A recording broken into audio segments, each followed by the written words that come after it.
अल्लाह ताला क्या करेंगे तुमको अज़ाब देकर। पाँचवें पारे की आखिरी आयत का पहला जुमला है, जिससे अल्लाह ताला अपने बंदों को ये तासुर देना चाहते हैं कि अल्लाह ताला अपने बंदों को अज़ाब देना नहीं चाहते, और अपने बंदों को अज़ाब देने से अल्लाह ताला को हासिल भी कुछ नहीं है, फ़ायदा भी कुछ नहीं है। चुनाचे वो मारूफ़ और मशहूर बात जो हम सुनते सुनते बड़े हुए हैं वो ये है कि अल्लाह ताला की रहमत बख्शिश के बहाने ढूंढती है, अल्लाह का गज़ब पकड़ के बहाने नहीं ढूंढता। और इसी तरह अल्लाह ताला की रहमत अल्लाह के गज़ब पर गालिब है, अल्लाह के गुस्से पर हमेशा गालिब रहती है। चुनाचे मजमूई तौर पर अगर अल्लाह के निज़ाम को देखें तो इससे ये तासुर मिलता है। दुनिया का कोई भी शोबा हो, कोई भी महकमा हो, वो अपने मुलाजिमीन, अपने मुताहतों की निगरानी में हमेशा कमज़ोर पहलुओं पर नज़र रखते हैं। लेकिन अल्लाह रब्बुल इज़्ज़त जब भी अपने फ़रिश्तों को भेजते हैं तो इनके कमज़ोर पहलुओं की तलाश में नहीं रहते, बल्कि इनके उम्दा औकात का इंतखाब करते हैं। हदीस मुबारका में आता है कि अल्लाह के नबी सल्लल्लाहु अलैहि वसल्लम ने फरमाया कि फ़रिश्ते बदलते हैं सुबह फजर के बाद और असर के बाद। जो भी जमात फ़रिश्तों की आती है वो अपने सहीफ़े का आगाज़ इससे करती है कि नमाज पढ़ रहे थे, और जब इख्तिताम करती है तो इस पर करती है कि वो नमाज पढ़ रहे थे। चुनाचे जब वो अल्लाह के हुजूर पेश होते हैं, अल्लाह भी इन्हीं दो चीज़ों का सवाल करते हैं कि जब तुम गए थे तो क्या कर रहे थे। वो कहते हैं कि अल्लाह नमाज पढ़ रहे थे। जब आते हैं, जब आए तो फिर क्या कर रहे थे। ए अल्लाह नमाज पढ़ रहे थे।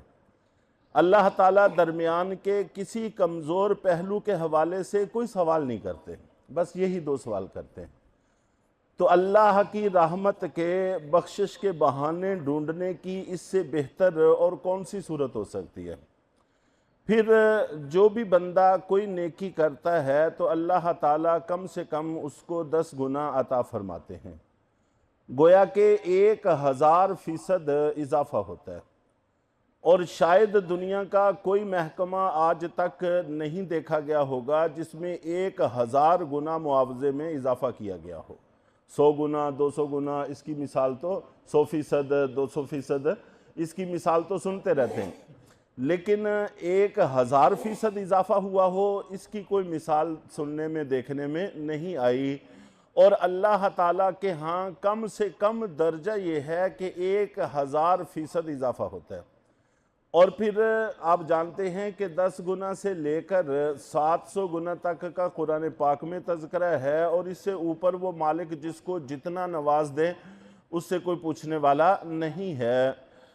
तो अल्लाह के नबी सल्लल्लाहु अलैहि वसल्लम का फरमान है कि मेरा सहाबी एक मुट्ठी जो अगर खर्च करे तो बाद में आने वाले शख्स के ओहद के पहाड़ के बराबर सोना खर्च करने से ज़ायद सवाब रखता है।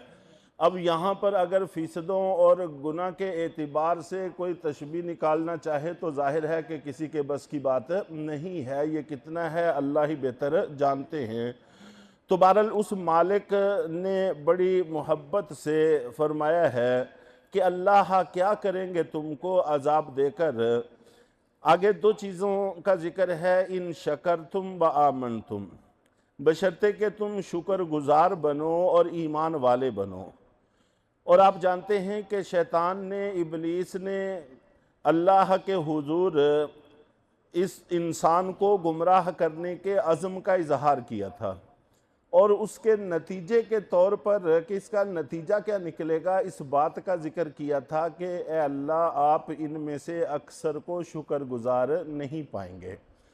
तो गोया कि इंसानों में नाशुक्री पैदा करना ये शैतान का सबसे बड़ा और सबसे अहम टारगेट है जिसको वो हर सूरत हासिल करना चाहता है।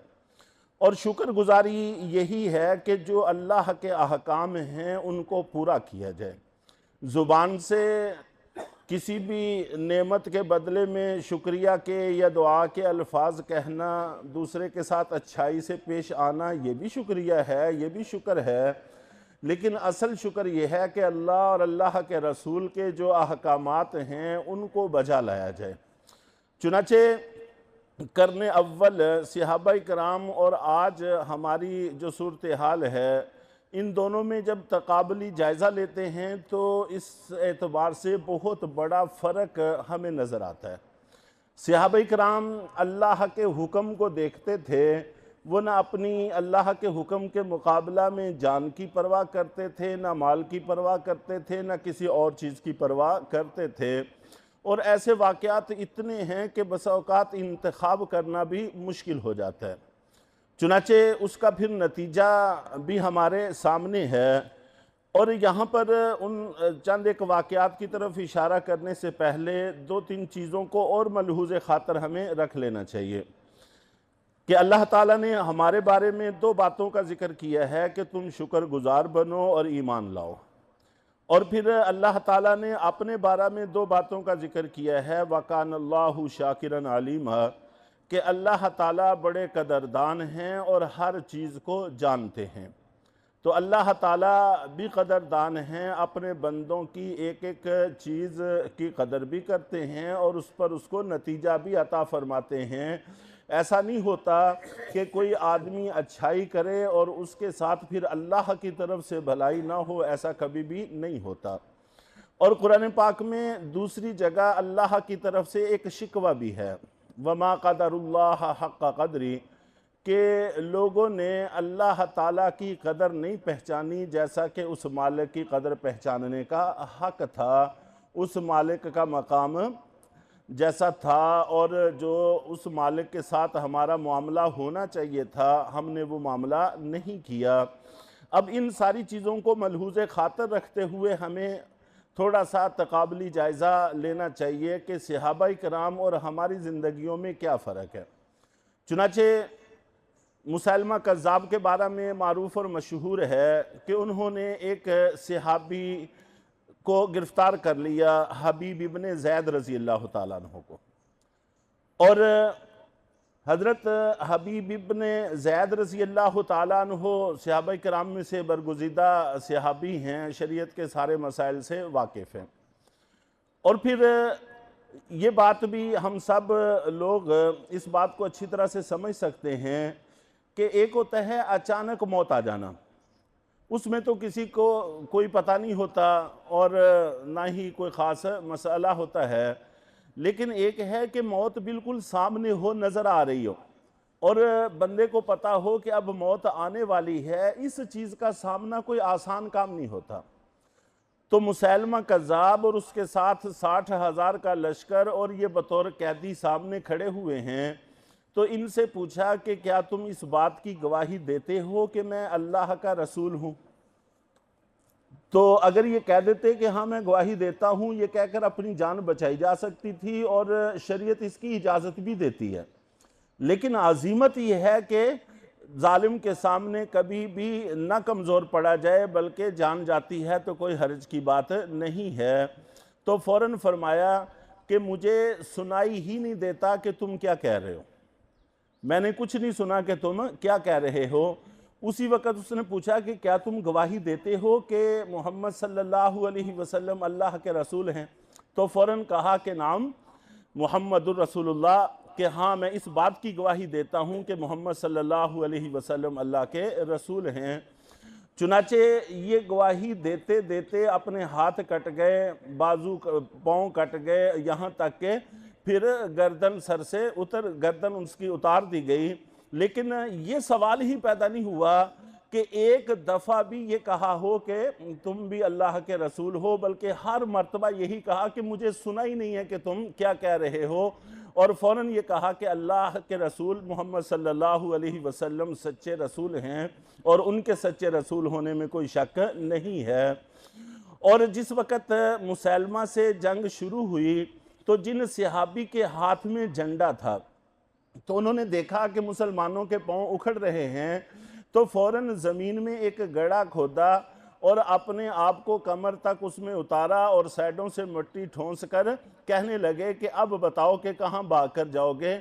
और झंडा वहीं पर गाड़ के खड़े हो गए कि खुदा न खास्ता अगर झंडा गिर गया तो मुसलमानों के पांव बिल्कुल उखड़ जाएंगे। तो जान दे दी लेकिन झंडे को जीते जी गिरने नहीं दिया। और जैसे ही शहीद हुए तो फ़ौरन दूसरे सहाबी उन्हीं की जगह पर पहुंचकर उसी गड्ढे को खाली करके उसी में खड़े होकर मिट्टी ठोंस के वहां जम के खड़े हो गए कि इतने में मुसलमान संभल गए और पांसा पलट गया। और फिर उन 30,000 लाशें छोड़कर मुसैलमा कज़्ज़ाब बाकी 30,000 के साथ एक बाग में पनाह गज़ी हो गया। और अब अंदर से इनको कैसे निकाला जाए, तो इसके लिए भी बहुत बड़ा मसाला था, बार बार मुशावरत होती रही। तो एक सहाबी ने कहा कि मुझे अंदर फेंक दिया जाए तो मैं इसको खोल दूंगा। उनके बार बार इसरार पर इनको बाहर से फेंका गया। अब अंदर 30,000 का लश्कर है और वो जानते हैं कि बाहर दुश्मन मौजूद है, लेकिन फिर भी इनको अंदर फेंका गया। और फिर अंदर क्या हुआ, इनको कितना लड़ना पड़ा, किससे मुकाबला करना पड़ा, बिलाखिर इन्होंने दरवाज़ा खोल दिया। 2 हाथ हैं, एक तलवार चला सकता है, एक हाथ में ढाल पकड़ सकता है, तो इससे ज़्यादा तो हाथ नहीं है। तो दरवाजे को कैसे खोला, ये हालात तो गैब से ताल्लुक़ रखते हैं, कोई मुसलमान भी नहीं जानता कि क्या पेश आए, लेकिन दरवाज़ा खोल दिया गया। और सबसे पहले मुसैलमा कज़्ज़ाब पर झपटने वाली उम्मे अमारा थी, जो उसी हज़रत हबीब इब्न ज़ैद रज़ी अल्लाह ताला अन्हु की वालिदा थी, के इंतकाम लेने के लिए। तो मकसद कहने का ये है कि ये वो लोग थे जो कदरदान थे, शुक्रगुजार थे। फिर अल्लाह ने उनकी कदर करके दिखाया, हवाएं उनके मुसख्खर हुई और हालात सारे उनके लिए मुसख्खर कर दिए गए। अगर वो जंगलों में ऐलान करते थे कि हम यहाँ छावनी बनाना चाहते हैं तो यहाँ से हशरातुल अर्ज़ जानवर वगैरह निकल जाएं, तो चूंटी से लेकर हाथी तक अपने बच्चों को उठाकर जाते दिखाए गए हैं। ये हमारी तारीख़ का हिस्सा है। तो हम शुक्रगुजार हों तो अल्लाह भी कदरदान हैं, फिर अल्लाह भी कदरदानी में कोई कमी नहीं छोड़ते। और इसके साथ साथ चूँकि हमने अल्लाह की कदर नहीं पहचानी जैसा कि उसकी कदर का हक़ था, फिर उस मालिक ने भी हमें हमारे हाल पर छोड़ दिया है। तो बहरहाल शुक्रगुजार बनना ये बेहद ज़रूरी चीज़ है। अल्लाह ताला हमें इसकी तौफ़ीक